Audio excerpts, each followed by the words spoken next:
Noniin, eli nyt tervetuloa Possun testivideoiden 3. pariin. Ja nyt mennään veteen. Nyt. Ja jos katsotte ja ihmettelette missä me asutaan, niin me asutaan Laihialla. Ja tarkemmin, jotta siellä on päätubettajan kissa. Lilli. Lietkää, jos on söpö kissa. Tai jos pidätte kissasta. Jos pidätte koirista, niin ihan vain. No niin, tuolla on valmiiksi paskaa.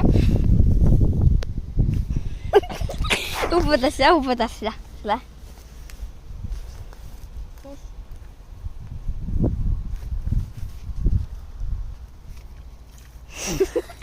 Näyt sitä.